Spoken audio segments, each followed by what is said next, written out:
Hello, everyone, and welcome to Understand Your YouTube Data to Grow Faster. This is an Ask Me Anything that is really focused on answering your questions. We have questions that are coming from our Discord server. We have questions that are from different places. So I'm really excited to get started. And if you're just joining us, we do these kind of question and answer streams pretty frequently, and we have some rules here.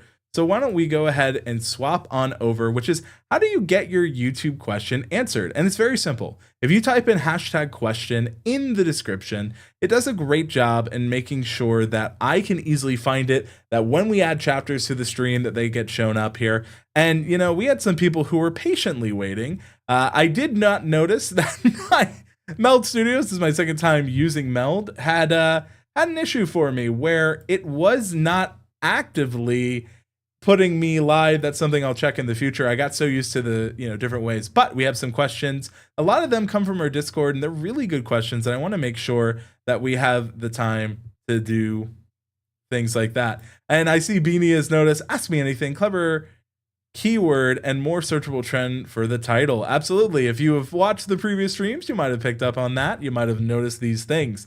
So I want to go ahead and start with some of the questions. And one of the questions, this one comes from someone who is very active in the Can Do Creator Discord. If you do not know what the KDCC is, well, that is the community I own. I'm wearing the merch. We have some logos up ahead. So the Can Do Creators Discord is just a place where you can join for free and learn a little bit more about YouTube, just like our conversations we're going to be having here today.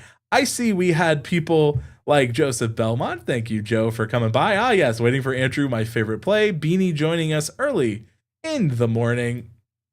And good to see Living with Parkinson, who says, good evening, everybody. Great to see you.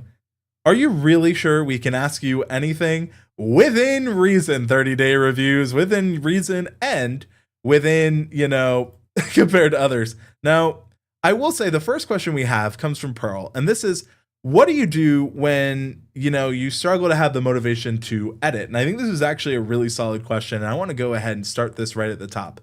What do you do when you're losing that motivation to edit? You know you need to, but it's just hard. One of the ways I get through this, and trust me, I think if you've been creating for a while, please let us know whether you're watching live or you're watching that replay if you struggle with this as well.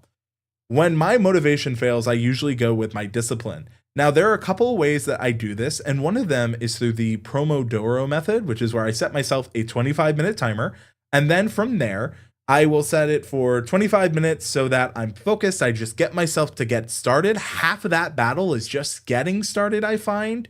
And so when I do that, when I actually jump in, I usually will get into a groove. So that is what I would say. Just get started is half that battle. And then what usually happens is that 25-minute timer happens and I want to keep going. So it starts off as that 25 minutes, right? But then 5 minutes hits and I'm like, no, I still want to keep going. So Pearl, I know you kind of said that jokingly, but that's actually something I'd recommend, especially when you're running low on that motivation factor, because motivation as a creator can only get you so far.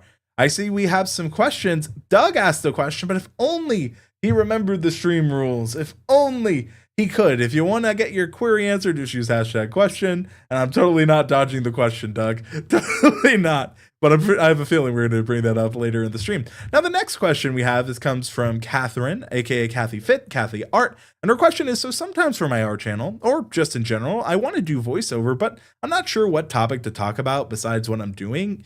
Maybe storytelling or something should be done, but I don't know what to come up with. Hey, if you're just trying to do some voiceover while you're doing some art, I completely understand that.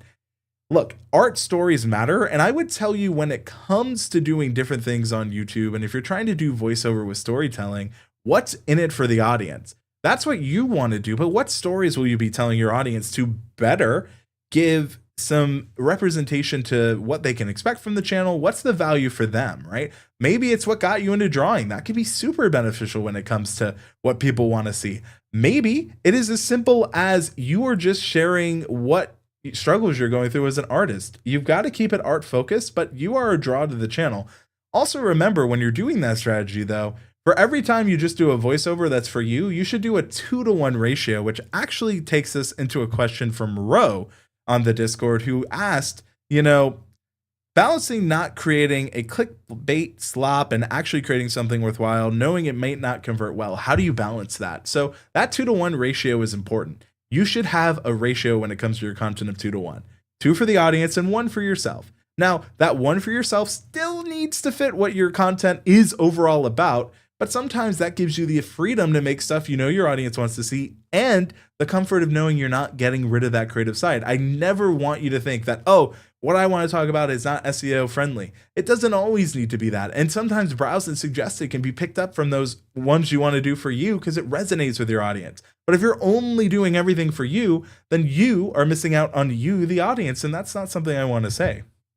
So that's what I would say. And Beanie even says, unfortunately, I've tried a few videos that were more story themed, focused in terms of narration, and they never went well. And again, that's what worked for Beanie's audience, and maybe it's going to be different for Kathy's audience, right? And every audience is different. No two audiences are the same. So that's just what I would tell you there, because you need to be sure that when you're doing these things that you're keeping it all in mind, you know? And so I would say that's one of those things to keep in mind in general. And we have a question here from Home Rapid Repair. Question, process question. I've been adding more voiceover in certain videos. Would you read from a script and make the editor align visuals, or write a voiceover depending on what's happening during the video? So for you, Larry, aka Home Rapid Repair, I would say test it out. Test out what makes the most sense when it comes to your audience. Also track that retention graph. We had a huge thing in our membership. I counted this out because you are a KDCC member. And so look at what your audience responds to. I would try both out, see which one you're getting a better response on, and go with that, because your data you can collect from that. Also, what's easiest for your process? If one's a lot harder, then don't make it such a process that it's a challenge. I will say, Larry, I have noticed some more visual hooks in your recent content, and I've noticed more focus on your thumbnails, so just wanted to call that out. Now, I see from Beanie, in fairness, I set up my channel as more of a tutorial channel, and people don't come to me for stories. They come to learn, I guess. And yeah, that can be a difference. Like that Game Boy in the background. Some eagle-eyed viewers have noticed it. And if you've been around for a while, you may know the story about that Game Boy. There's a video on the channel. That's why it's so important. We have 30-day reviews who said, I find when I do reviews, people hate me doing a story with it. Get with it. Hurry up and get to the point. Comment. So it really depends on the topics for sure. Absolutely. And again, there could be a follow-up video. Maybe one is just a hardcore review and one's a follow-up. Those are also very important things to keep in mind and be aware of. Now, this next question I really wanted to take because it's from Crafty Man over at the KDCC Discord. And he had a question, and I actually pulled up the YouTube articles here because like this is an important question. His question is, I see some creators who stay active with recycling their own content. What are the pros and cons of this and things to be wary of? Now, I asked a follow-up question. Are you talking about repurposing content? Because YouTube themselves recommends repurposing content. Now, I will be fully transparent. I am a Opus Clip ambassador. They are sponsors of this channel. That is something I've been very upfront with. So I love repurposing. I've been using them for a while. But YouTube has tools like remixing. But his question was more specifically, and I'm glad I asked this clarification, was really about the idea of people just re-uploading the same video. And I went to where I go, which is sources. I looked for YouTube help sources. I looked for a bunch of different things that can really give me some guidance here, because I don't want to, put you astray, and I want to make sure that what I'm doing is following. So here is an FAQ from YouTube themselves about reuse content in YouTube's partner program. What is the approach? What should I be aware of? And so this article, I'll make sure to link in the chat here so you have it, but you should definitely take a look at it. And the question is, what does reuse content mean? So reuse content is content that is not clearly your own original creation. Very simple, straightforward. It may already be on YouTube or another online source and have no added significant original commentary, substantive modifications, or educational or entertainment value. Some examples of content that could be flagged as violating the policy are following. So compilations or clip edited together with little or no narrative, short videos, And this is not an exhaustive list. You can pause and read this yourself. So I would definitely take a look at it. So one of the things I would also say is what happens if you do post this is it is against their terms of service. You want to be careful. Anytime something is against YouTube terms of service, I am going to say if it's a gray area, that is not for me. Just because it's gray for now doesn't mean YouTube will change their policy down the road. So if you're worried about reusing content, please read that article. It's very important. It's very informative. But I'll also note that there are some things that, really do matter when it comes to reusing content. Repurposing is fine, but just re-uploading your original video with no added commentary can get you in trouble, and I'd hate that to happen to you. So just keep those things in mind. I don't want to see it, but I've seen things happen, and whether you know for sure or something, it can be all the difference, right? Now, this next question, I see we have some questions here in the chat. We have some people joining in. All these things are different. I just want to say thank you, 30-day reviews, for reminding people to smash that like button. Really appreciate it. But I did notice we have one from Ansacone. Hopefully I'm pronouncing this correctly. How to approach getting traction/exposure on more niche content. Good quality and all, but more artsy, less informational. So just because something is more artsy doesn't mean that it can't be shared. It depends. If you're going for an SEO approach, which is, really honing in on search, well, that's going to be very much focused on what are some things you can talk about on your more artsy focused thing, right? For example, if I'm doing cinematography, which is one of the things I love to do, but maybe it wouldn't make sense, I would maybe find a broader topic. Maybe I could say, film like this to get better retention, because the better cinematography you have, the more interest and the more you can keep people watching. I've seen this across many channels. Shout outs to Jim Wilburn, who has some of the best cinematography in our membership and who does a really good job of changing things up. So that could be a quick way that you get people to stay longer as well as get people interested. So that is a way I have found a more broad topic and have made it more specific to my niche.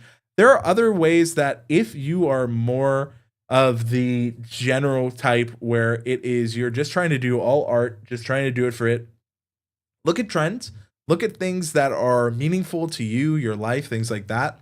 It can go a long way.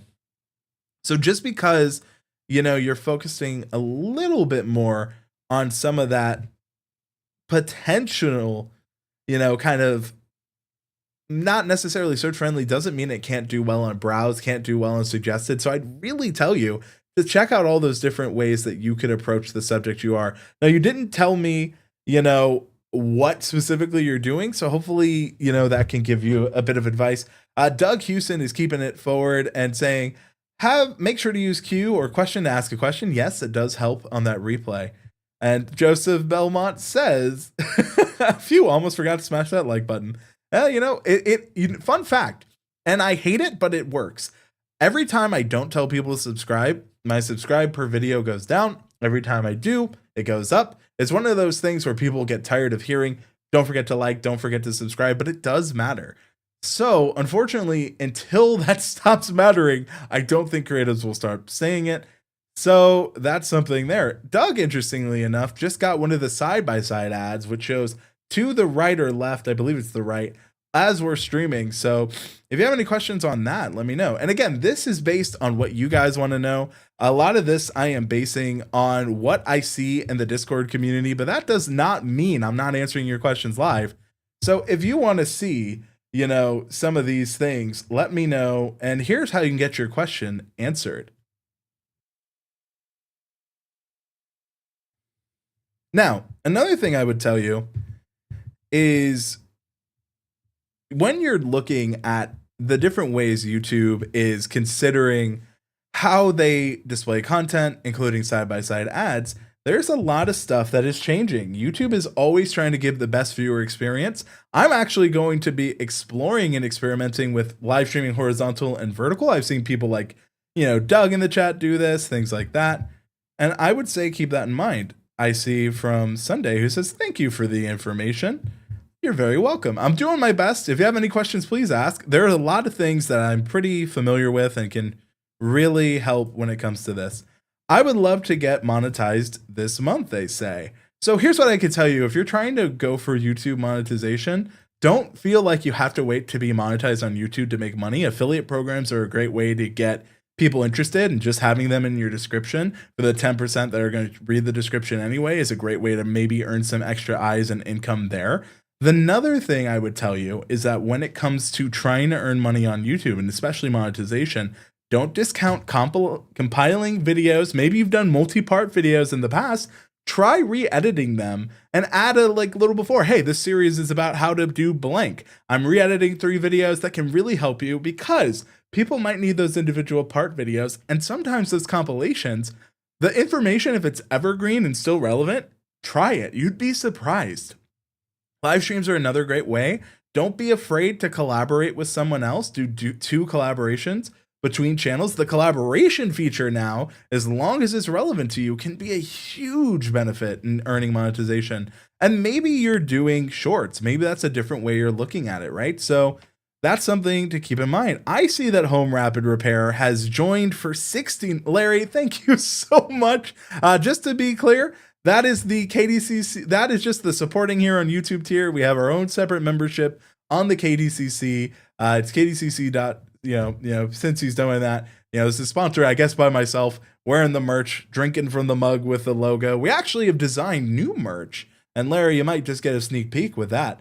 But it comes from a very popular phrase we have had, which is publish beats perfect, which is something I truly believe. And it goes kind of into, I see so many creatives say they want to be published, or they want their videos to be perfect, and they never hit publish. So that's just something to keep in mind.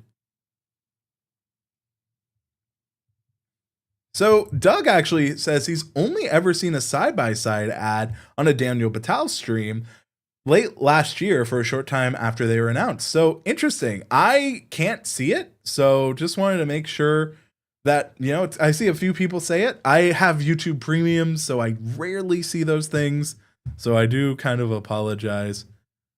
I see from Kathy Fett says they were wearing their KD shirt yesterday. Thank you. I really do appreciate that. If you join the membership, you get access to some of our merch. You've been here a while. You might even see some giveaways we do. We've given away quite a bit. This next question is, you've said there's a difference between audience and community. What's the difference? I love this question. The audience is who you are trying to reach. They're not already bought into what you're doing. You can think of this, as YouTube does, as new, casual, and returning viewers. That is your audience and community kind of broken down. Now, the next thing I would tell you is, when you're doing these different things, your community are people who already know what you're about, already do and buy into what you have to say. If you're watching this stream, you either are just new, which is very possible, or you have bought into what I've said. I see that Sunday has just followed and subscribed here on YouTube. So thank you. I do appreciate that, right? But it is one of those things. I see from Homekeeping Channel, aka Susan, that hoodie looks lush. I'm very biased. It is one of those situations where I do like it. Look, the KDCC community is coming in. I gotta say, Larry, thank you so much. He said, my Justin Moore sponsorship book was a free gift from Mr. Andrew Can. It wasn't just from me, it was also from Ike. Shout outs to Ike, who is on a much needed vacation. But the KDCC is a team. Couldn't do it without half the people that support us, including you. And so I do appreciate the kind words. Just got to give my shout outs to all of you. Larry, you are such a great, thing about that. Now, Kathy, I did see your question about your voiceover, and I did answer. I did come up with this. So unfortunately, I know you joined a little late. I'm not going to have to, I can't repeat it. I was answering some questions from the Discord. So that one is going to have to go back there. But we did get one I thought was really interesting from the Discord. This comes from Shuni Alex, who says, I want to switch to another game or video style, gameplay, let's play, etc. And I feel I'm risking to lose audience, either gain more for a time. Unfortunately, unless your channel is all about let's playing, or unless your channel is all about, that, it is very hard. I would highly recommend for you, Alex, to consider making a new channel about a different game. Back in the day, or if you were doing all Let's Plays, that'd be one thing. But since you're doing one game, primarily focused on it, and then switching, that can be very different. And so it can actually harm your YouTube channel because all of a sudden what they came for is now vastly different. The difference in that could be if your channel is all about Grand Theft Auto and you've only ever talked about Grand Theft Auto 5 and you want to go to 4, that's an easier jump for an audience. Let's say your channel is all about Fallout and maybe you've only talked about Fallout 3 and you want to try New Vegas. That's a little easier of a jump. But if you are going from a game like, Civ 6 to a game like, Hello Kitty Island Adventure, those are two drastically different audiences, and it's going to be a lot different for those viewers. And so I would recommend consider trying a new channel. It can do a lot. And if I can, you can too. Now look, I made a video back in the day about why I quit my gaming YouTube channel, and the reality of the situation was I accidentally was niching down too much, and that was harming the growth on that channel. Now, I don't do every channel for growth, but what I started that channel to do and what it became kind of evolved into two different ways. Now, I have to say, thank you, everyone. Living Parkinson says, the KDCC mug is great, too. Thank you, everyone. I do appreciate it. And so, genuinely, thank you. We actually, this year, are putting a lot more emphasis and time into our merch. And I really want to make something that people would feel proud to wear that isn't just, I love our branding, I love our logo, but I want something just to feel creator focused. And I think, we're doing a pretty good job. Now, if you guys keep chatting the way you are, maybe you even get a sneak peek of what we have in mind, because I just ordered a sample. Now, Larry will get a sneak peek to it, but yeah, just wanted to make sure we talked about it. Now, I do believe in hydration. That's why I'm drinking on the job, but it's okay. It's throat coat. Shout out to Nick Nimmin. If you're getting started on YouTube and you don't have the vocal warm up or the ability, consider getting throat coat. Throat coat is actually one of those things that is worth the hype. I would drink normal tea, but switching to throat coat, this is my 3rd cup of throat coat tea today. I've been on 3-hour-long live streams, folks. And I've been able to keep talking. My throat doesn't hurt. I've been drinking water as well. But you'd be surprised. So if you're wondering, how can I speak for hours on end when it comes to just getting, going and continuing talking, especially, throat coat, don't count it out. That's definitely a brand name right there. It is, but throat coat might just be the GOAT, I have to say. I guess it does have a generic brand, but I have tried the others. Unfortunately for me, I don't like the taste. So you got to kind of like the taste of what you are going to be drinking. But, sometimes tea should be fine. Try in lots of things and let me know what works for you. One thing we had a question about was YouTube retention. If you have your questions, folks, please keep them coming. We've had a few. They've all been thoughtful. If you want to ask a question, you can do so by following on screen. Just add a hashtag question. Does a lot for helping me see it a little bit easier. But don't change those words. I am aware. I know what I was doing there, Beanie. You got to play a little dangerously. But another thing I want you all to be aware of is that we have a lot of different questions. And the question is, retention. Just can't keep them watching. Feels like 30% is my limit. If I cut 70% off, it'll still remain at 30%. So their question is about retention. So one thing I would tell you is that if you're struggling to get people to watch longer in your videos, maybe it is within your first 30 seconds, there's a couple of retention graphs you should look at. There is the overall general retention graph that most creators look at, which is a good kind of fit when it comes to doing different things, right? Now, one thing I would tell you is that this is a mistake I've seen a lot of creators, and I will say we didn't have the same data that we now have, right? So when it comes to taking a look, we would take a look at different ways and we would look at the general retention graph. And it is a good idea to get you started, but I'm going to share my screen because I really do think it is that important that we look at these different things. Now, go ahead and bring up my screen. Now, here, if we zoom on in, you can see retention. Now, right here, 53% of my viewers are staying around the 30-second mark.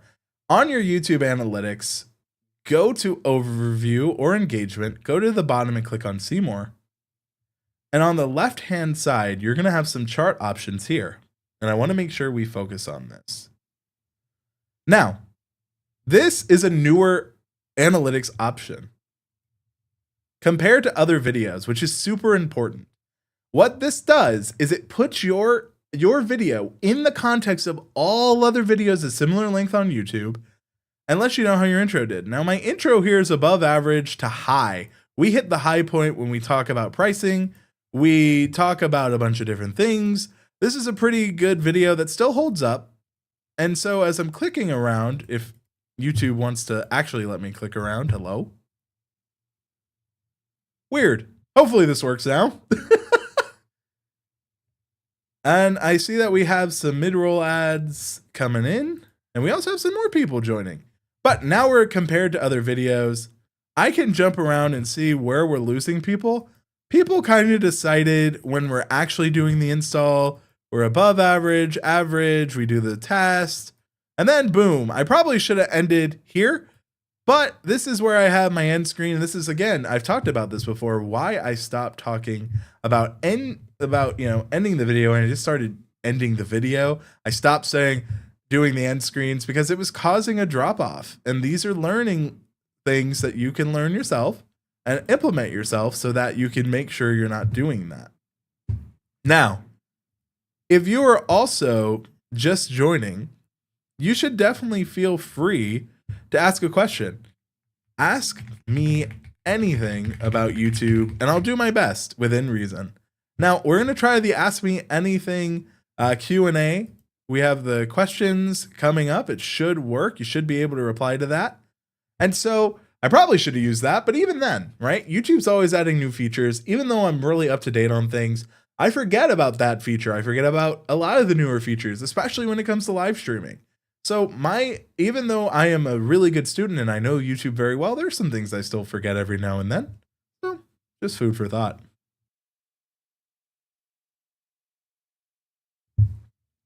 I see Beanie says, back in my days, we called water or Wawa. Fair enough. Now, I also want to make sure, as I'm looking at the chat, that I'm not forgetting the Discord as well. There are a lot of good questions there. We do. We have our daily check-in channel. That is where we're getting a lot of these questions from as well. Now, I am a big fan of the daily check-in channel because I do think that it's one of those things where I can make sure everything is actually coming in from a good place, and we try to ask good questions to get, people thinking and hopefully help people. So one question we have is from Adiant, who says, I'm currently stuck on turning viewers into my loyal audience. My CTR is decent, but retention drops around the 30 to 40% mark. So their click-through rate is good, but their retention is not. What I would tell you is you need to analyze those first 30 seconds when it comes down to it. Because when it comes to the different ways that YouTube looks at it, you should consider the fact that your hook could be not paying off what your title is. If you're getting people to click through, but you're not getting people to watch, that means what they saw in the title and thumbnail and what's actually in the video are not paying through. Home Rapid Repair actually had this experience recently. He had a video where the thumbnail, it was about sagging doors, and it was of a video where it showed a hardwood floor in the thumbnail, but the actual video itself was of carpet. And the problem is that wasn't what was actually happening when people click through. That did not happen, right? So I'm not saying that's what you're doing, ADN, but I am saying be mindful of things like that. Now, Beanie is saying to say water in the Sonic way. He says, actually say water. more in the way Sonic says it in Sonic 2, because that's the spelling I was going for. Water. Water. You know, us Americans, especially specifically Californians, the T can be a hard vowel. Now, I do see from, Home Rapid Repair, he says, that video had a sagging views because the thumbnail had a disconnect. I see what you did there, Larry, but it is kind of correct. Now, if you are enjoying this live stream and you're not disconnected and you're all in, consider giving it a like, consider sharing it out. We're here to answer your questions, and we have quite a lot. Now, another thing I want to focus on is we're getting some questions about, I've been doing YouTube for a long time, but I'm not seeing the growth I want. Now, that I want there can be a dangerous phrase. Just because I want growth. I think a lot of us here do want growth, but it can be a dangerous mindset when you think, hey, why am I not getting the growth I deserve? The problem is YouTube gives you a lot of information. In fact, the way that YouTube is designed is that when you consider how things work, you want to make sure that YouTube is built on finding viewers the best videos for their interest. If you're starting a channel and you're not getting the views you want, what I would tell you is you need to look at what your audience is searching for. And that doesn't mean the community you have, that means the audience abroad. We talked about that earlier. What's the difference between audience and community, right? Now, we do streams like this where you guys can ask questions straight up, and we're doing pretty well on it. But just because this stream may not do millions of views, and I'm okay with that.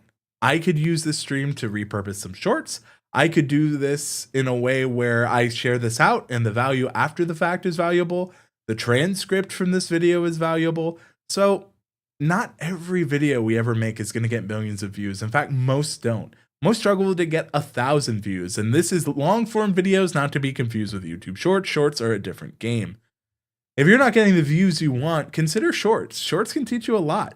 Use related shorts to point back to a long form video. It doesn't need to be the same video. Related is good enough. Because one thing I see is that people will not use shorts to push to a long form because they feel like, oh, it has to be the same thing. I have shorts that are not in the video, but they touch on a similar subject.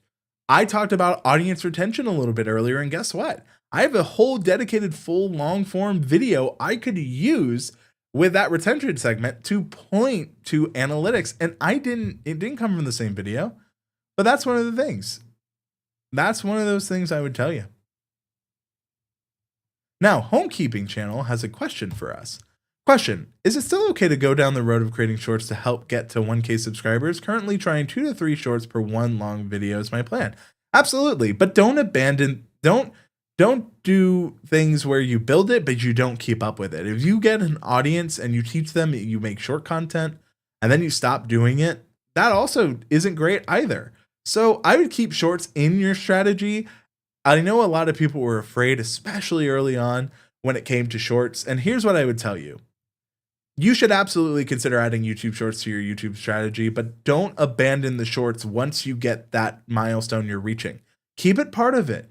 Use it. It is a great way to reach new people. It is a great way for any kind of content, as long as it is the same kind in your short form and long form. It can really help your channel do well. What I have seen harm channels is when you do shorts on one topic and then your normal videos are another topic. Keep them the same, keep them relevant to one another, and they can really help you grow. Not just to the goals that YouTube has for monetization, like 500 and 1,000 subscribers, but beyond. So I think what you're doing makes a lot of sense. I see from 30 Day Review says, I have a hard time getting the community. That's why I'm starting a YouTube and website just on mustaches, mustache guide. And again, that might be because some communities are lurking communities. This is something else I have had a lot of thoughts on. Not every YouTube community is equal, and not every community on the internet is the same. I know there are a lot of people that love to lurk, and lurkers are valuable, but it can sometimes feel like you're an island all by yourself. If you're watching this and lurking, I see you. Thank you for being here. But consider saying hi. the difference between saying hi on a video, and I was bad about this. I now make sure I comment a lot more on videos because you got to be the change you want to see in the world. I wasn't commenting on videos and I could have and should have. And now I see a lot better results. And if you don't believe me, Homekeeping Channel, who says, great, thanks, Andrew. I'm in the comments. If I have a thought, if I have an opinion, I make sure to comment it. And I do watch people's content. So that's something I would also say. I would also say that when you are hi RS, I see hello there. They're saying RS, not sure what you mean. I'm lurking in the shadows. So interestingly enough, I'm not seeing any of the questions show up from the questions area. And I'm not sure why. I see it, but not in my actual YouTube. Oh, wow. Even though I have all, I had to go to the questions mode. Come on, YouTube. I appreciate it. I did one with a little Q&A thingy. So let's go. Question. Will deleting 50 old videos, some still getting views, hurt my channel's algorithm, or will YouTube eventually see it as repositioning and help attract the right audience? This comes from Played de Prata. So I'm so happy you asked this. I can't wait to link to this. This is a thread I saw that was so important. It comes from Renee Ritchie, aka the YouTube Creator Liaison, and he had a great answer. If you don't plan to ever make any content about a subject again, so those 50 videos you're going to delete, then you could maybe unlist them, or you should remove them if they make no sense. But if you remove them, keep in mind that was something that YouTube trained that audience watched from you. So yes, it will harm you because it may have unforeseen consequence. However, if you don't plan on making that content anymore, or you don't see it serving you and where you want to go in your new direction, it's also hurting you by building an audience you're not going to be catering to. For example, if I go to a restaurant and I really love their option, maybe they have a really good fish of the day option, but they get rid of the fish of the day, well then I might stop going because I really liked how they prepared the different fishes of the day. But I get it, they need to focus too. So that's one of the things that you should consider. I think I'm going to end the Q&A because unfortunately, I'm not getting them unless I'm in that view, which is weird. Hopefully they come back. Unfortunately, though, I think by ending the Q&A, I missed out on that question because even though I have live chat, which you would think should incorporate it, it didn't. So unfortunately, 30-day reviews, if you could re-ask that question, I would appreciate it. Not sure why it did that. I do agree with living with Parkinson's. I believe when you comment thoughtfully on someone's video, it builds credibility for yourself. Absolutely. I don't think that's a bad way to look at it. Question. Do posted videos only appear on homepage when newly posted for a while? Question. Do posted videos only appear on homepage when newly posted for a while? I don't understand the second part of the question, but whenever you post a new video, it will show up on the homepage if YouTube can find and feel that it does well in the browse feed. That's the homepage. Now, it is very cool, but the problem is it's very hard to maintain on the browse areas, which is the homepage, things like that.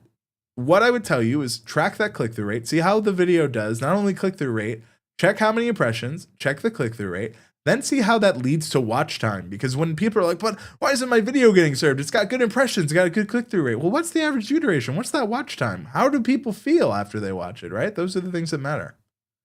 I do see from Doug, unfortunately, the question Q&A feature is functionally flawed.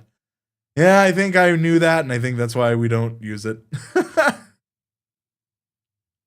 Ooh. Question from Home Rapid Repair. Have you given your opinion on the age-old question, video quality versus video quantity?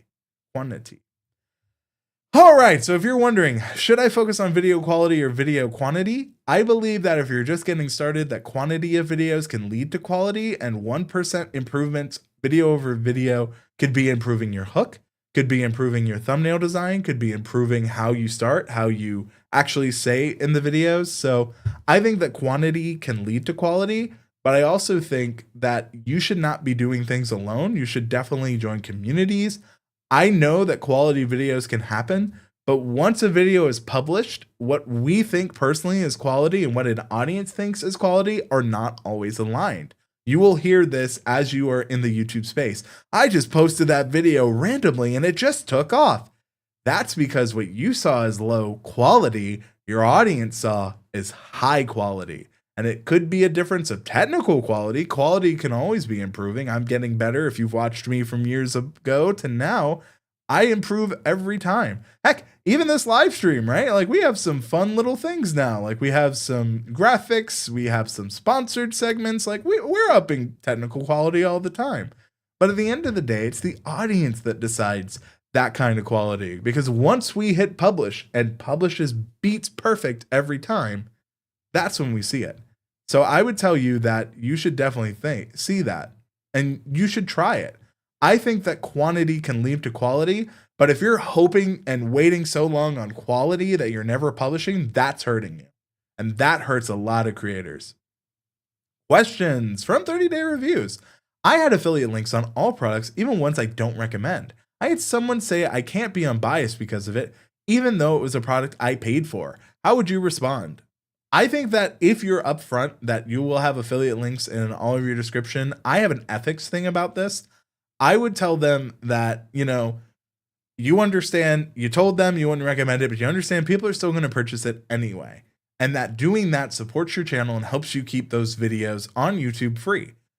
But another thing you could do is maybe recommend or put affiliate links to products you'd recommend instead.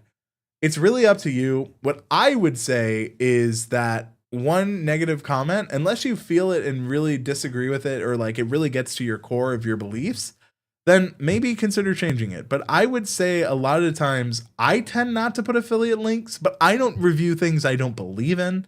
So that's a different thing. That's what I tend to do. I also don't do paid reviews. So I also understand that some people may still buy it even if I don't recommend it. So not saying you do paid reviews, but the reality is every review is biased. We have biases in what we need from product. It's impossible not to be biased. I think what they mean is a bot review, and that's not a bot review. They did not pay you to make it. And unfortunately, we all have bias. I'm biased, and I've been very upfront about my biases, whether it's tools, whether it's things, but it goes back to what I always say. It didn't work for me, but use what works for you. And that's an angle you could take 30-day reviews. Hey, it didn't work for me, but I understand it might work for you, which is why I give the option, because it helps me keep this channel afloat and do things like that. I think it's important. Here we go from question. In essence, if a video fails to gain traction initially, is there hope to bring it back to the spotlight, or rather, is it lost cause and a new video that is needed?